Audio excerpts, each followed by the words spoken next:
anytime somebody has something bad to say about Shane Gillis online, Lemaire takes that as like somebody fucking with his meal ticket, right?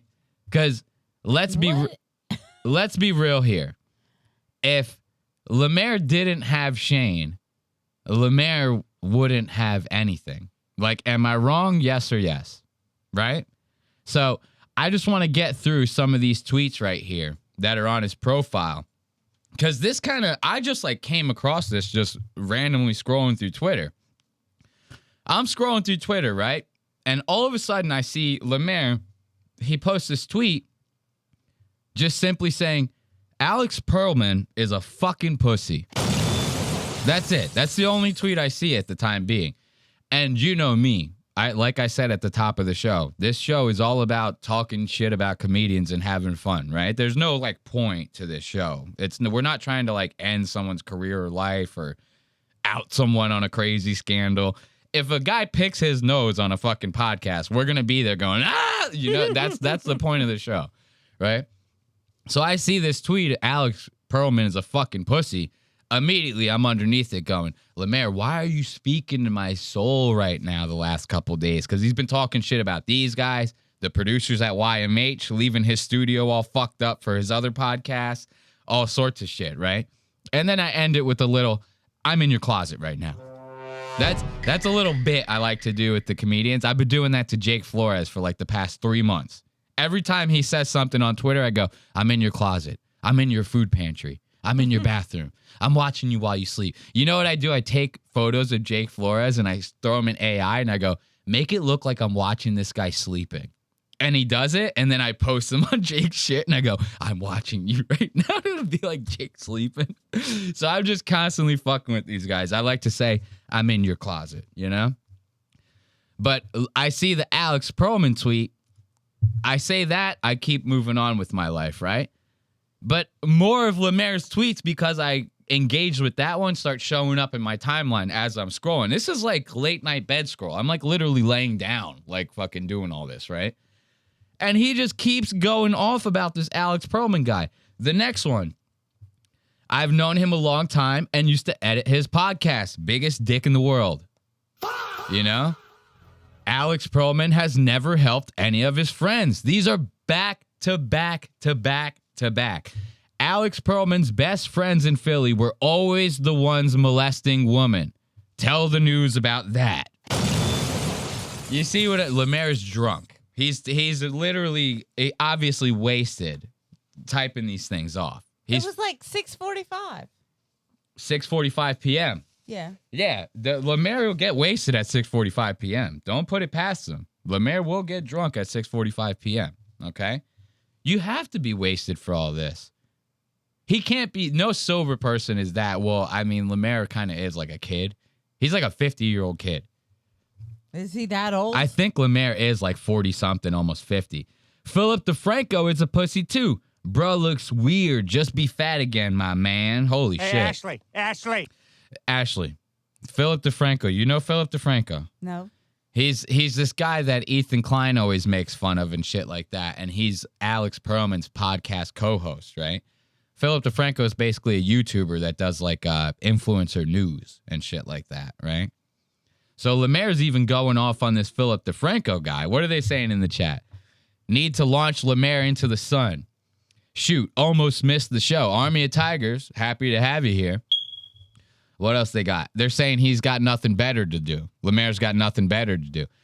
Trust me, I think that this is cutting into Lemaire's like fucking Dark Souls time, you know, his video game time. He'd be ripping on the goddamn fucking PS5 if it wasn't for this Alex Perlman shit going on, right? Look at him. This is Alex Perlman. Oh. It's a screenshot from his podcast, right? And we got a clip from that we're going to get into. From this one where he looks like this? From this one where he looks like a goddamn clown. We do have some clips from it. Lemaire, and he has red hair, too? And he has red hair. He's a goddamn ginge, bro. Tell me about it. So, Alex, look, Lemaire's still going off. Red nose, red hair bitch boy with this fucking confused ass dumb YouTube friend. Quote, if you're gonna be a clown, be a clown. Bitch, you're a bank manager. Lemaire is calling this guy out like nonstop. I bet you don't even like each other. Opportunist ass, combination ass, podcast bullshit. Alex Pearlman still stinks. Now, this Alex Pearlman still stinks was the next morning. You see what I'm saying? He wakes up the next morning and he goes, oh, I fired all those off last night. I'm a double down. Alex Pearlman still stinks. You see what I'm saying here? Now, that right there, to me, that's pretty evident that he was probably wasted when a lot of this shit was going down, right? Somebody needs to take his phone away when he's drinking. You know what they need to do is, since Shane is so good friends with Joe Rogan, right? He needs to borrow a couple of those Yonder bags from Joe's Club. You know, they make you put your cell phone in the bags when you go see comedy there. No. Yeah, they do. And he needs to go borrow a couple of those Yonder bags from Rogan. And every time Lemaire gets home, Shane goes, put your phone in the bag. He goes, I don't care. Put your phone in the bag. We're all going to be drinking and shit later. And we're not going to put locks on the alcohol. So put your phone in the bag. We'll unlock it when we wake up in the morning. All right? Every night he should be doing that to Lemaire. You know? But it makes for good TV, I guess, right? You know? Lemaire's out there tweeting. It makes for good TV. Now, let's check out the podcast in question. Was it really even that bad? Like, was something... Because I see all those tweets, right? And I assume that it might have something to do with Shane. But at the same time, Lemaire has another podcast called Panties in the Mouth that he does with Nate Marshall. So maybe Alex was talking shit about panties in the mouth, you know. Maybe it was something personal that had to do that Lemaire's just blasting online. Who thought, you know? Who thought? I know I didn't thought. I just lost track of what I was doing, and I go, who thought? As if, like, that was the thing to say. So now look at this clown-ass intro right here. This is fucking crazy. We live in a Ain't that crazy? Look at this. It was all just ridiculous. We live in a Yay! Why are you doing this to me? Why are you doing this to me with this yay right here? And this guy looking like this right here. Red hair, red beard, red everything else. Kill him. Lemaire was right. Lemaire was right. I saw the second I saw the curtains. Yay! I go, fuck, dude. I have to back Lemaire now. You know what I mean? I go, fuck, man. I have to back Lemaire Lee. This guy, dude. This guy. They're saying in the chat, can't have them bad talking his daddy Shane. Oh, wait until you hear Alex Pearlman go off, dude. He fucking calls these guys out on like every single fucking point that they have right now. But I just wanted to show you this intro. We live in a fucking clown world, Philip. We live in a fucking circus, Phil. Like, that's what we live in, a parody of a circus. This isn't even like I was sitting there watching this. There's a little bit of it where I kept cringing a little bit, wanted to be like, calm down, liberals. Let them have their little fun. But there was a certain point there where I was just like, this is fucking dumb. This is so stupid. Having to watch everybody, including Joe Rogan's too short tie. Joe Rogan's tie was very short during that event. It wasn't that short. That's AI. That's AI right there. Hold on, Ashley. I see you getting all crazy. Ashley's jaw just dropped to the floor, guys. Hey, Ashley. Ashley saw this tie right here. Her jaw dropped to the floor. She goes, oh, that was not really his tie. You know, girls, they put their hand over their mouth. They go, oh, no. She thought this was real, guys. It's an AI photo, Ashley. Don't worry. His tie was short, though. It only went down to, like, his sternum. You know, it was, like, down to here. That's about it. So he did have a very short tie. But there's Philip's intro, or the Alex Pearlman intro really ain't nothing. I just wanted to show you guys the curtain reveal. The yay! You know? This is the kind of guy we're dealing with. And you see his demeanor when he's talking. He's like, this is like happening, and it's like a parody of a circus. So he like has to like shake his body for some reason. It's too much. It's very weird. I don't like how he does that. And when he goes on this rant we're about to watch, he's doing that like it looks like he's about to have a seizure. Everything he's saying, he's like, it's a fucking crazy world out there. Is that what he does all the time? All the time. When he's like talking about something, he starts moving his body like he's fucking goddamn Michael J. Fox. I'm like, holy shit, calm down here, dude. It's fucking Back to the Future. Listen to this rant. Lemaire, this right here, I saw this, I go, no wonder Lemaire sent those tweets out.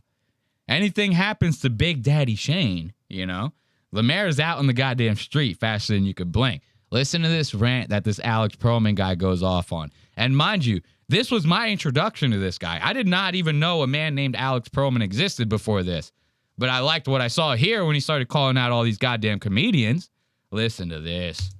One of the things that what caught me off guard was after the Josh Hokett stuff, you had, Barstool's Dave Portnoy, saying that the president needs to denounce this. And I was like, what? Portnoy's saying this? Shane Gillis, was like, I didn't like the comment, but I was like, last week you were. Look at Shane getting caught by TMZ walking in that bitch.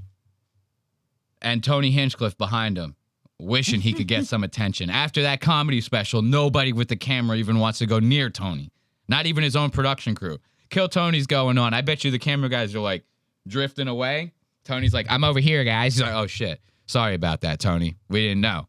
We thought we had to get the real stars. Look at Shane. Shane gets caught off guard getting interviewed by TMZ out this thing. He goes, you guys are going to put me on the news? You guys are going to put me on the news? Noise saying this. Shane Gillis, was like, I didn't like. Look at him. Look at his fucking face right here. He's like in shock. He looks like he just got blindsided by the police. Like they just threw a flashlight in his face. They go, freeze, motherfucker. He goes, holy shit, I'm busted. The paparazzi know I'm a Trump supporter. Calm down, guys. Calm down. How much yak was in your sack that night, dude? Shane was like, and then he stood up and TMZ was right there. He goes, holy shit, I just railed the fattest line of coke in the car right before I got out here. Now you guys are flashing these lights in my eyes. You're asking me all these questions. The comment, but I was like, last week you were like fucking, you had your hand around Hinchcliffe's balls, like fondling them because you were like, I loved the fucking joke about how that black guy got killed by a cop. That was so fun. But he was like, but not in front of the White House. Joke. Yeah. No. Dude, well, and here's the thing. As you said before, that your friend said that this is what Hokett would say, right? I looked it up. Dana White said almost verbatim what Shane said 6 fucking months ago when that fighter said this shit about Brittany Griner. And I think he's also said shit about Michelle Obama. And like, not to get all fuck you to Shane, but Shane's also made the same exact joke on his fucking podcast. Him coming out and just going, I didn't like that. You didn't have to go, Shane. You didn't have to fucking go. You knew what it was. Well, you want to know what he's talking about in case you forget? During the UFC 250, this Hokich guy won his fight, right? And Joe does the after fight interview shit where he goes up to them in the middle of the ring and talks to him. Joe gives this guy the mic and immediately he goes, Michelle Obama's a man. Right in front of everybody, right? So when that happened, of course, people are using that as some sort of political volleyball, right? So they go, hey, you, celebrity who was there, what do you think about that? Because your answer is going to be used in headlines. If you like it, we're going to print that. If you don't like it, we're going to print that. You know what I mean? It's kind of a gotcha kind of thing. So Shane talks about it on his podcast. Someone brings it up, and Shane just goes, I didn't like that. I didn't like that, right? Now, what they're saying is, you want to say that shit, that you're denouncing what that guy said. You guys make jokes like that on your shows all the time. And I have nothing against Shane. If anything, he's one of the comedians I actually like out of this whole group of people, right? But that's a very truthful statement. It's like, why can't you just stick to your guns across the goddamn board? Why is it when it's like a really, really hot one, you go, I'm indifferent. I don't like that. It's like, shut the fuck up, dude. Just say that you make the same kind of jokes on your show. That's this point that this Alex Perlman guy is making, right? Just sucks that it's coming out of him. That's the thing that sucks. It's coming out of a faggy clown ginger, That's what I don't like. It's all you getting caught on the way in. You got caught by CNN going on the way in, and they asked you how you got a ticket. Joe gave you a ticket. Fuck off. Joe Rogan's your best friend. Joe Rogan believes that he's using Trump. Joe Rogan is Trump's little bitch dog, and you're the dog walker. That's who you are, Shane. I'm sorry. I've known you for a long time. I could probably text you this shit. I don't give a fuck. Because we're clowns, boy. We're fucking clowns. Now, Lemaire is at home watching this going, He's gripping onto his samurai swords that he bought from the fucking local flea market. You know what I mean? Every flea market you go to has some sort of fucking samurai sword thing in there, right? He's clutching onto his swords. He's clanking them together. He's going, oh, get you, Alex Perlman. Acting like an anime hero. He goes, oh, get you, Alex Perlman. Yeah. Lemaire's freaking out at home off of this shit. Come on, we're supposed to be clowns, man. We're supposed to be clowns. I'm tired of this shit. I'm tired of Nate Bargatze being like, no, I'm family friendly. You've been MAGA the whole time. Guys, stop pretending you're not MAGA. Just stop. I'm tired of the fucking, at least Tony Hinchcliffe, What for does as MAGA have shitty to as do he with being family friendly? Oh, no. So what it is that, and he is kind of making a little bit of a point here, right? He's saying that a lot of these comedians will not claim to be MAGA, but then they get involved in all this shit. They go to UFC 250, but not only do they just go, they go in the VIP section with Trump. They got the fucking special blah, blah, blah. So it's like they're accepting all this stuff. They're working alongside Trump. Joe Rogan sits there and goes, I'm politically homeless, but I text Trump every other day. And now we're going to fucking have psychedelics passed on the, you know what I mean? Yeah. It's like he's at the White House behind Trump while Trump's doing a fucking speech. And then they go, we're not MAGA, right? We're not MAGA. It's like, it's almost like they all want to hide the fact that they're like either Republican or supportive in some sort of way of Trump. It kind of is like a truthful statement coming from Alex. As much as I hate to say it, he's a very, like, this guy I could just tell just from watching this sucks ass. And he's doing a podcast with fucking Philip DeFranco, okay? That's fucking bullshit. I need the fart. I need Philip DeFranco fart. There you go. So you're doing a podcast with Philip DeFranco. This is fucking ass already, right? But he's making very good points here. These guys, the only one out of all these comedians, out of the 250 comedians that Joe Rogan claims are actual real comedians, right?